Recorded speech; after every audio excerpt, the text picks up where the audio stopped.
everybody, this is Tracy here for another edition of A View from Tracy's Point, and we are here to recap Queen Sugar Season 2, Episode 16, which was titled Dream Variations, and this was also the season finale of Season 2 of Queen Sugar.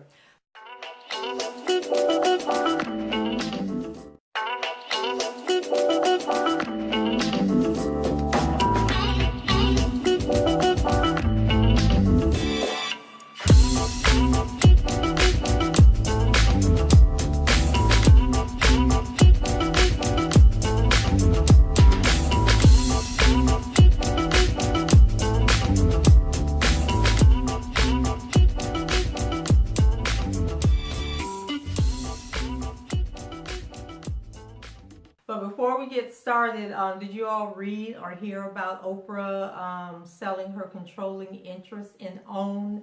I remember it was a 50-50 split between her and Discovery, the Discovery Channel. So now she has sold them 24.5% of her 50%. So now they are like 75% stakeholder, and Oprah is just like a minority partner. So what do you guys think this holds for the future of OWN? Do you think it's going to be status quo, and as long as people are watching the shows that are being aired, Discovery is going to be okay? Or do you see like a split coming in the next year or two where they're going to like phase out some of the programming or just take over altogether and do what they want? Leave your comments below and let me know what you think about that. And let's go ahead and get into this episode, which was an hour and a half long. And then Oprah did this I guess they had like a viewing party with the live audience of the season finale, and then they were airing that they were going to do this segment where they were going to talk about the show, and we got to meet the characters. But that was the biggest waste of 30 minutes. They could add that 30 minutes on to this season finale and close some of these holes that they left open. And I mean, I don't even know what Oprah was trying to prove. So I hope that the people that were actually in the audience who got to meet the cast members and ask questions, that they got a bigger show than what we got, and that what we ended up with was just a very watered down and edited down version of what Oprah actually had for the live audience. But anyway, so Blue is in the garden and he's playing with that doggone Darla. Y'all know how I feel about that doll. And so he's talking to the doll, and he says that he overheard someone say that damn girl, and I think they were talking about my mommy. So you know, they think Blue kind of slow, but Blue be listening to what they be saying, so they better watch out. So now they got Blue, you know, out in the garden picking flowers and making floral arrangements. Oh, and so, you know, his mood changes when Aunt Vi walks up, and then she starts singing This Little Light of Mine to him, and that seems to make his whole world seem a whole lot better, and he done forgot that they was talking about his mom. Then we move over to Darla. So we go out to the farm, and Nova is there with the chick Lizzie, who's interviewing some of the black farmers about their experience with Queen Sugar. And so during the interview, Darla pulls up, and she just wants to get like her phone charger and some clothes and other stuff at the house. So Miss Nova jumps her behind up and, you know, goes storming over, you know, asking Darla what she doing there. And, you know, she ain't got no business there after she done lied. And I'm like, how you gonna tell somebody they lied, Nova, when you ain't even heard the whole dang whole story? And I'm like, can you mind your own business? And don't forget when you was sneaking around with Calvin when he was still married to that woman and riding by their house and all that. So you need to lay off $1. As a matter of fact, all you Bordelons need to lay off $1, because we can come up with some of y'all's secrets. I think everybody on this show got a secret, but then y'all won't be talking about Darla and her secret. Darla opens up and tells Nova, you know, that she was nervous about losing Ralph Angel, and that's why she didn't tell him. And so I'm sitting there thinking, as Nova is judging this girl, like, when you gonna open up and tell your own truth? You know, about how you ran off Mr. Dubois, how Calvin came begging, and then the people was calling y'all names in the bar. Did you tell anybody them stories, Nova? You just holding on to that and keeping that inside? So Darla, she's still trying to get them to understand and see her side of things, but they want to keep passing judgment with their half-truth that Ralph Angel done gave them. So Nova tells Darla, to come back when Ralph Angel is home, and Darla starts crying, and then she walk on back to her car. Then we have a scene where she done went over to Aunt Vi's house, I guess, to pick up Blue, and then she stops kind of like far away from the house where they can't see her. And Blue is outside, and Aunt Vi was doing something, and then Hollywood was helping Blue fix his bicycle, and Darla's just sitting there, and she wants to get out of the car, but she can't will herself to do it because she feels ashamed, and she's thinking that they're going to treat her the same way that Charlie treated her and the way that Nova treated her. So then she starts crying and then screaming and beating on the steering wheel, and I was like, oh my Lord, why are y'all doing this girl like that? But she finally just turns around and leave, and decided to leave Blue there with them. And I'm like, look, Darla, you can't let these people break you down like this. Get away from people that build you up just to break you down.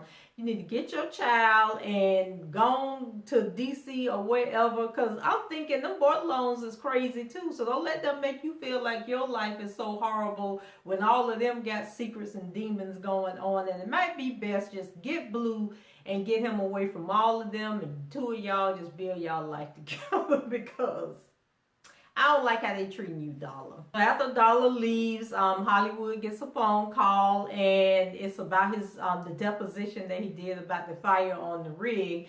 And he is told that the rig company has decided to settle, and that they're going to pay 3 times the amount that they were originally offered. Now, I don't remember what the original offer was, but Hollywood said they're rich. So I don't know what in the world, how much money each one of the men about to give, but Hollywood seems to think that he has enough, that he's going to be able to get Vi a business, and that they're going to be able to start this, fresh life together and all this. So while the two of them are talking, Aunt Vi wants to know if this is what it feels like to be rich, because she don't feel no different. And so he tells her, the dream about all they can do with the money, and Hollywood says that he knows what he wants, and he wants Aunt Vi, and he wants them to have something that's real, that's forever, and that's on paper. And Aunt Vi, she's still thinking she ain't good enough to have Hollywood, and she too old for Hollywood. But Hollywood, he says she's all he needs, and that he wants to marry her. So he formally proposes to Aunt Vi, and then she thinks about it, and I guess she weighed the pros and cons, like, well, he has been here. No matter, we dealt with my crazy family. He done dealt with the fact that I got lupus. He could have had little hot mama child down there at the High Yellow. What's that girl named? Regina, Roberta. He could have had her if he wanted her, but he's still here with me. And now he's here with me with all this money he about to get. So I felt like, yeah, let's go ahead and give it a shot. I'll marry you, Hollywood. And I'm like, Lord Jesus. Finally, somebody on this show is happy, and something good is happening to somebody on this show. We move over to Nova. So Nova is at home when Hollywood and Aunt Vi arrive, and they have Blue, and Nova wanted to throw them like a engagement party. But it turns out that Ralph Angel, he's still on the farm trying to harvest the cane, and then Remy and Charlie, they were running late, and all the other farmers, they trying to get their crops harvested and everything, get them, over to the mills and grind. So for the moment, it's just the 4 of them. So as they're laughing and talking, they making jokes about Roberta and how she used to come on to Hollywood and everything when Remy finally shows up, but ain't no Charlie with Remy. So Remy lets them know Charlie can't come because she's still dealing with stuff over there at the mill. But she did send some flowers, and Aunt Vi let know that she got the flowers and how impressed she was. Now, child, let me tell y'all something. I wasn't expecting this. And I know y'all wasn't expecting it either. But after dinner, it was just Remy and Nova. So they was there washing dishes together. I was like, no, these writers not about to take us there. But anyway, they get into their conversation and, get to talking about, their likes and dislikes and, what relationships are. Something they was talking about. But there seemed to have been some chemistry there between the two of them, or maybe it was desperation of, common discontent. Nova ain't got nobody. Charlie over there acting the fool, but I don't know, y'all. They had some hand rubbing and some hugging that lasted a little too long, and both of them looking like, where this gonna go? I'm like, I hope it don't go nowhere. But we know that Nova, I really believe that Nova would sleep with Remy if she didn't think Charlie would kill her.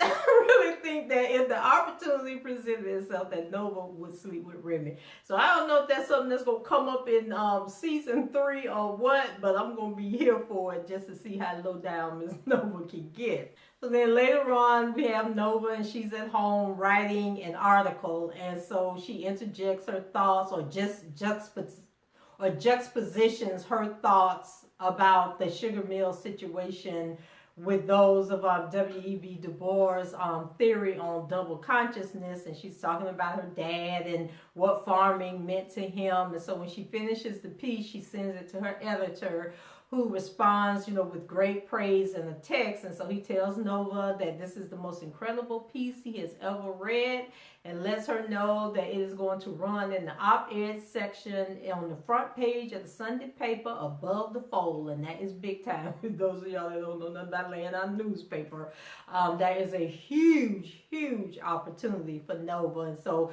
at first she seems shocked and overwhelmed, but then she's pleased with herself as she go and lay down and get her a good night's sleep, and I guess dream about Remy. I don't know.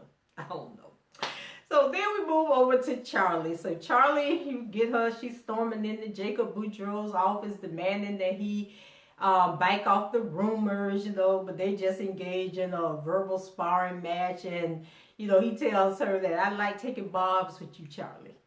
So it was like a court match going on between the two of them. And, he lets her know that gets his blood up when he see her all upset. And so, Charlie's like, I know, but this is a game to you, and this is my life to me, and I'm going to need y'all to stop playing around. Charlie gives him her spiel and reminds him of all things that the Landrys have done to them, like sending that drone over and, telling lies and trying to steal their land and, shutting down her brown sugar festival that she tried to do, but despite this, Boudreaux, he's still convinced that him and Charlie should team up and join forces and shut Sam Landry out. So I got to go back and remember how Sam Landry and Jacob Boudreaux are related, because he seems to really don't have that much respect for Landry, or if he just trying to get into Charlie's pants, have like a Sally, what was that woman named? Sally Lou Hamer and Thomas Jefferson, where he had the affair with the slave and had a whole family going on. So, what's the woman? I'm thinking Fannie Lou Hamer. Sally, what was that woman? Sally Hamer? Sally, y'all know who I'm talking about. The woman got all the kids from Thomas Jefferson. But anyway, that's what Boudreaux got on his doggone mind. So he says, that Charlie's strong-minded, and Charlie's strong-mindedness and his strong connections make them an unstoppable force. And the two of them could just come together, they could rule the world. And so Charlie was looking at him like, boy, is you crazy? And then he get all trying to be all sexy, talking about he know that he intrigues Charlie and that Charlie intoxicates him. And so Charlie was like, the audacity and privilege of you to think that you could just come at me like this and I'm just gonna melt in your arms or something. But he, then she declares that the end is coming for the Landrys and the Boudreaux, and she storms out the office, and I'm like,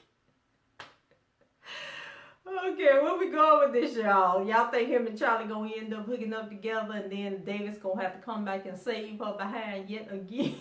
So Charlie been around Nova too long with all these long self-righteous speeches that she be giving. And by the way, what happened to the distant cousin that had agreed to let Charlie do his 22,000 acres? Like, did he call and say he wasn't gonna meal with her because of the rumors? Like, we ain't heard nothing else about that. Like I said in the last episode, if the few people that she is still holding on to. Why don't she just go ahead and grind their sugar cane and then show the other people that, you know, there's nothing wrong with the meal. Just continue on business as usual instead of trying to be making deals with the devil, Charlie, because I just don't know how this going to end up with you and Jacob Boudreaux. So Charlie's still getting calls, you know, from farmers after leaving the mill and breaching their contracts. And at this point, you know, she's getting fed up and getting upset and reminds them that there's like a 40% penalty or something for breaking the contract, but they say they don't care.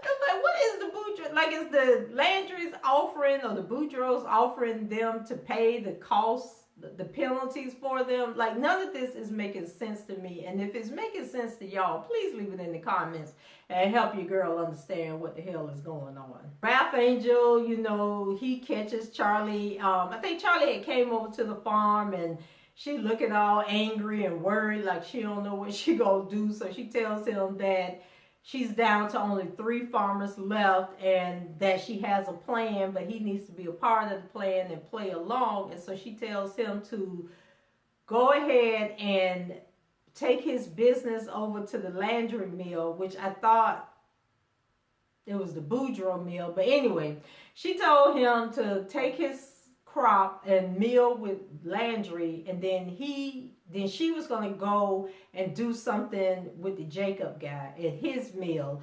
And, you know, she asks him to just trust her, and he reluctantly agrees. And then she tells him that without the plan, the sugar mill will fail, and, you know, it'll be brutal, and it will be a slaughter, and that, you know, they'll never come back from. And she promised him that, you know, everything is going to work out, and swears on their daddy's grave that she got this, on the daddy's name, that she got this under control. So Charlie was sitting in that chair like she was the godmother. And actually at one point, Ralph Angel told her that they was in an internal fight and that Charlie was on some Godfather-ish. I was like, did y'all see Empire? No, never mind, because Empire is kind of way out there in left field also. But I don't review Empire, so I ain't going to bring that into this conversation. So before Charlie leaves, she tells him that she fired Darla as a sign of her loyalty to the family.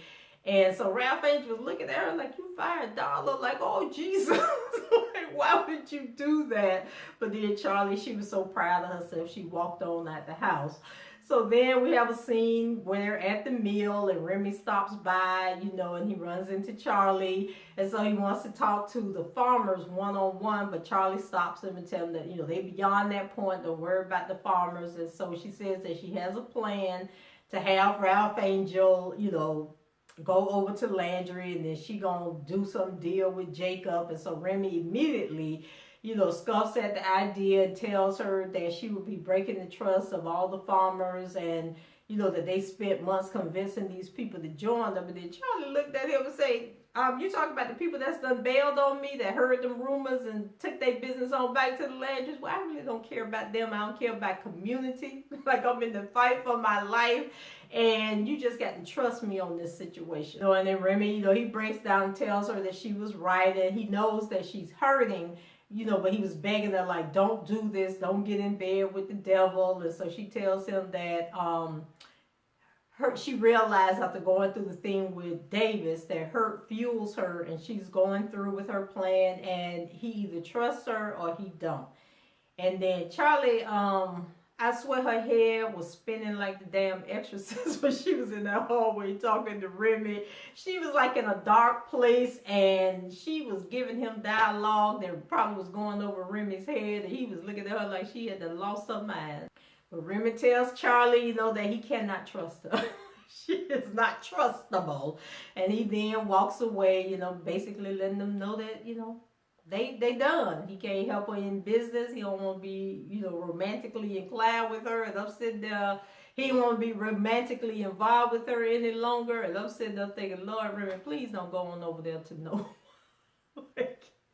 If Remy had gone to Nova's house after that conversation, I would have just turned off the TV and not watched the rest of the episode. So Charlie, you know, I think deep down inside she was kind of relieved that Remy broke things off because she knows she didn't want that man no way.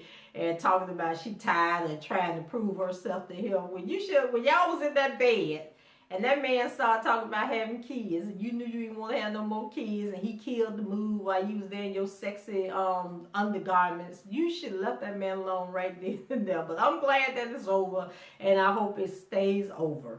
But I really don't want him going over there with Nova. But if he does go over there with Nova, like I say, I'm here for it. So later, Charlie goes to Jacob's office and apologizes for her earlier behavior and the way she talked to him. And then she tells him that she will accept his offer with some conditions. And she said that, she wants him to buy Queen Sugar, which I didn't understand, but she'll still be the front person and she'll still run the day-to-day operations. But she wants him to leave the black farmers alone and not, pull them away from Queen Sugar. So I guess she still wants them to grind their sugar there. So Jacob, he seems skeptical, and questions Charlie. And she says, I'm tired of fighting, and talks about, all the strain on the family and how she done lost her man behind all this. And she just tired that it has taken too much out of her, and nothing that she had planned for with Queen Sugar has turned out that way. And she's ready to just lay it down, wave the white flag in her hand and let them win. So Jacob was looking at her, and I'm thinking at this point, Jacob seemed to be open to the plan, and then he's still trying to get in Charlie's drawers. But I'm thinking, like, can he really be this dang old stupid? But then I don't know, because many white men have lost their mind in search of some black coochie. So it is possible that he really is this enamored with Charlie, and just the thought of getting between her legs is about to make him risk his family legacy. But like I said, maybe we'll find out in season 3 how all this plays out. So then we go over to Ralph Angel. So Ralph Angel is with another farmer out on the land. It's a lady farmer. So she tells him that with all of the trouble, they're having in their family, and that she just can't take the risk, because I think somebody was in jail and needed some bail money. I don't know what the lady was talking about. But she said that, they're scared off about the rumors, and that her and her brother, they aren't going to farm with Queen Sugar. They decided to go on back to the Landrys. But if everything turned out okay with Queen Sugar, then they'll come back next year and grind with them.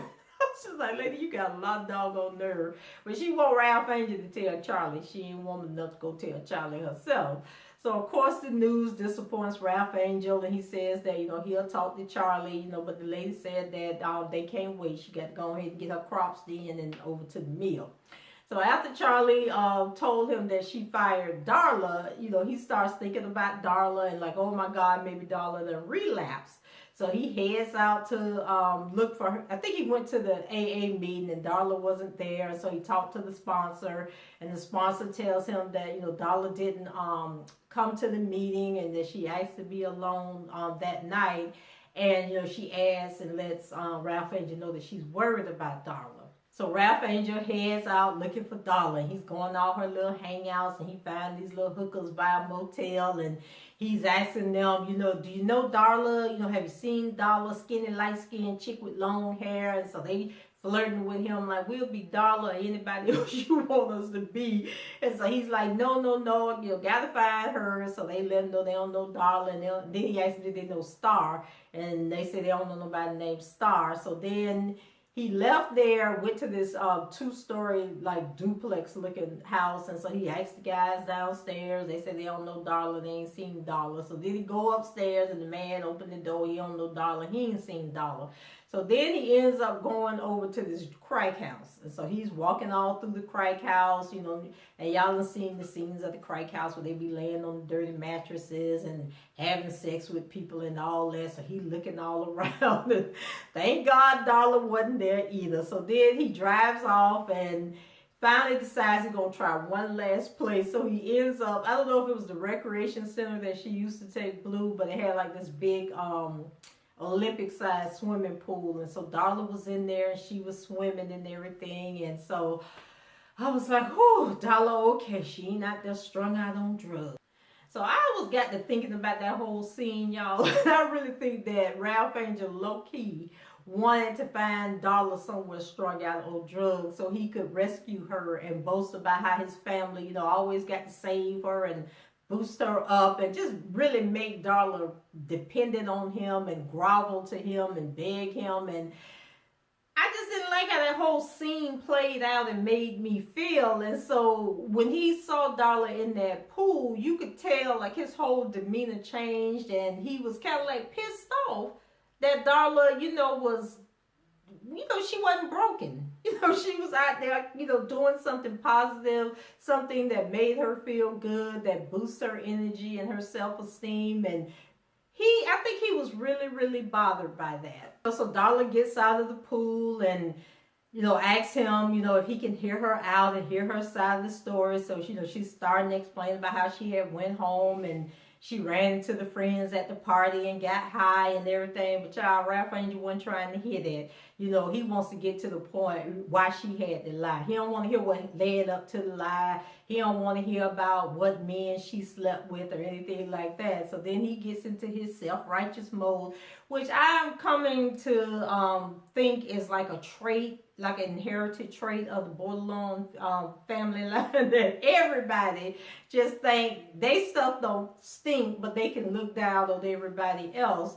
So, he was like, all things I thought you was, a liar wasn't one of them, Darla. Then you told me all, that matters to you is me and Blue. Then you turn around, you keep a lie like this, Darla, a poison like this, Darla. And I'm like, boy, if you'll go somewhere, sit your ass down. So Darla starts crying again and tells him that, he may see things differently if he just let her talk and listen to what she has to say. And so she tells him the story about being home for she's trying to tell the story again, but he don't want to hear it because of course, it's about her and not him. Right? Like everything got to be about him and nobody else matters. So he starts yelling at her and telling, trying to twist her words around, but Darla is calm and trying to maintain her truth. And so this seems to piss him off because he starts yelling at her like she was the one that robbed the liquor store while Blue was over at the playground by herself playing with that Kenya doll. I'm sorry, let's get back on track. So Darla screams, I was scared. I was scared for my life. I couldn't remember what happened with the guys at the party, and I ended up pregnant, and I didn't know if it happened that night or if it happened with the man that I was in love with. So she also admits that she was contemplating suicide, while she was pregnant because she couldn't use drugs, and then he got locked up, and she just felt like she was lost and, losing control, and she asked him, what was she supposed to do? So Ralph Angel, he responds, say you're pregnant, say you don't know if it's mine or not, just like that, like I'm not sure.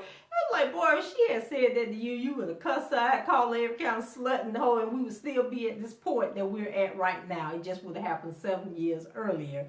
Then he started talking about, you let me celebrate, you let me be proud, you let me take it, and you did all this, and now you're trying to take it all away from me, everything about him. Then he started whining because we know that everybody supposed to pity him when he get them old bloodshot eyes and snot running out his dang on nose.